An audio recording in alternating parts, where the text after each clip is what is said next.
I'm coming to you here from the World Dairy Expo in Madison, Wisconsin at the Arm Hammer booth.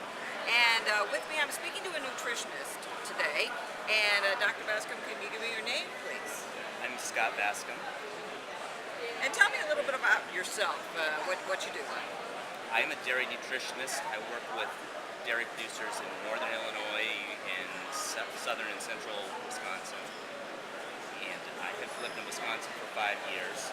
I have a PhD from Virginia Tech, a master's degree from the University of New Hampshire, and a bachelor's degree from Virginia Tech. I grew up on a dairy farm in New England, and my love has always been cows, working with cows, so that's why I do what I do.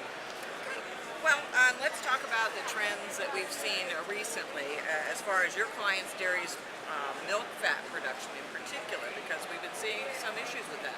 Yeah, the crop year '09 was one of the worst I've seen for milk fat tests. We had lots of herds that would traditionally be 3.7, 3.8 fat tests that had a hard time getting to 3.5, and I've had some herds that it was a challenge to stay at 3.0, and cows that otherwise appeared healthy. Normally we think of milk fat depression as being associated with acidosis. These cows didn't have any signs of acidosis typically, other than we had a horrible milk fat test. Well, now, and I guess that's what you're telling me, as far as the declines, how did they impact your customers' herds? Well, the biggest impact was the economic impact. Not only did we have a low base milk price, but then we were getting deductions because our milk fat test was less than 3.5. So you made some nutritional changes then as a result of this. What did you change, and how did you change it to combat these declining milk fat levels? Well, to be honest, it was very frustrating. I have a PhD, so I'm supposed to have all the answers, right? So initially we started with the starch angle and the forages, looking for sorting, effective fiber, and didn't have any luck. Then we moved on to thinking maybe it's a vegetable oil thing, pulling distillers, roasted soybeans, sources of vegetable oil out of the diet, and we might get very small responses to milk fat, but not the response we were looking for. So the things we traditionally did were really frustrating. One of the things that I learned about through my Church and White reps was the positive response seen in university trials to DCAD balance and milk fat tests. So that kind of piqued our interest, and we started looking into that. So when did you decide then to start balancing the rations for the dietary, dietary? Tell me that. Dietary DCAD. The cation anion balance, or DCAD. Okay. We probably talked about it for too long before we actually did something. My first experiences were in early June, where we balanced a couple of herds for DCAD balance. And what we did in these herds is we ran a wet chemistry analysis on the forages for minerals, particularly sodium, chloride, sulfur, some of those type of minerals that can influence the cation anion balance. In some of these herds, we found that the chloride level was 2.5 to 3 times higher than the value we had been using, indicating that we had too much of a negative anion balance, which theoretically could impact milk fat. Now you've got a paper here that shows the results, the sign of results that you saw when the DCAD Plus was fed, right? Yes, I do. The results we saw were pretty impressive, so I want to quote some actual numbers.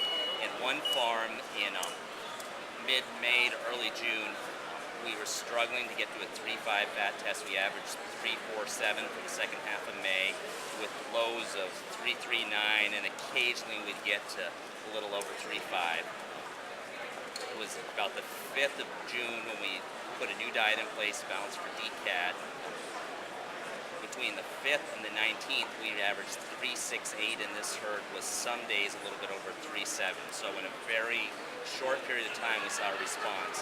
I brought my notes because people tell me this all the time and I don't believe them. It's too good to be true. But what we did in the diet of this herd is we brought some DCAD Plus in. Because we had high chloride levels, we reduced the amount of salt to 1 ounce per head per day. We also brought some buffer in to bring the sodium back in that we lost when we pulled the salt back. So some fairly simple changes. On this particular farm, that resulted in 40 cents more income per hundredweight of milk with those changes. The second farm, same time period, early June, we were averaging 3.46 in the herd, with occasionally we'd hit 3.5 fat. We adjusted the diets. Within a 9-day period, we were as high as a 3.7 and got as high as a 3.75. That first 9 days on the balanced diet, we averaged a 3.66 fat diet. In this herd, we had particularly high chloride in the forages. We couldn't do as much adjustment as we'd like because the farmer was committed to feed those forages. But we brought DCAD in, reduced the salt, brought some buffer in to make up that sodium, and we raised the DCAD balance in the diet about 8 points. So in this particular herd, again, we were about 35 cents more pay price per hundredweight of milk with those adjustments in the diet. Okay, so 35 cents per hundredweight. Now you've got a pretty impressive number here at the end here of the value of that then in terms of the dollar value, how much that basically how that paid off for that particular operation. Yes, and unfortunately in my notes I don't have the exact herd size here, but for one herd, about a 2-week period, this was a result of $400 more of milk income on this particular herd, and the other herd a similar trend. So with the quick response we saw to the DCAD Plus, it was almost an immediate increase in their milk check just from the added fat in the diet. So that's a pretty impressive cost-benefit ratio. It is, and I didn't calculate the ROI, and I probably wouldn't because the number is so big. I wouldn't believe somebody if they told me that. But we were impressed with how quickly we saw a response. Of course, the farmers were impressed with how quickly they saw a response. So not only did we do the right thing for the cows, but we built a stronger rapport with our customers who felt we actually brought some value to them. Wow, you did something! Yay! All right, well, tell me about your experience working with Arm Hammer Animal Nutrition and how that figures into what you did here. I worked with Arm Hammer Nutrition in a variety of ways. When I was a little kid on the farm, my grandfather started feeding some product called sodium bicarb that had Arm Hammer on the bag. Then when I was herdsman of the family farm, we always had some bicarb in the diets. And then I've been a nutritionist both in New England and Wisconsin, so we've always used some sort of Arm Hammer product, whether it was Megalac, bicarb, DCAD Plus, BioChlor, fermentin, and each of those products has a unique fit, unique situations. So I have a lot of experience with Arm Hammer. I've always been impressed with the quality of the products, the quality of the technical support. Particularly the group here in Wisconsin is always bringing me new ideas, and I've learned when they bring me a new idea to listen. There's been a few times I haven't listened and wished I had because they were right. So not only is it the value of the products that Arm Hammer, it's the value of the people and their concern and compassion for the dairy industry. Well, and it's nice to know that this is a company that works very well with the nutritionists who then in turn work with the producers themselves to show good results like that.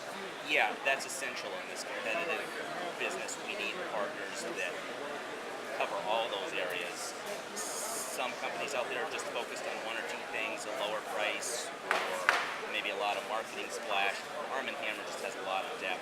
They help us in a lot of areas, so it's fun to work with.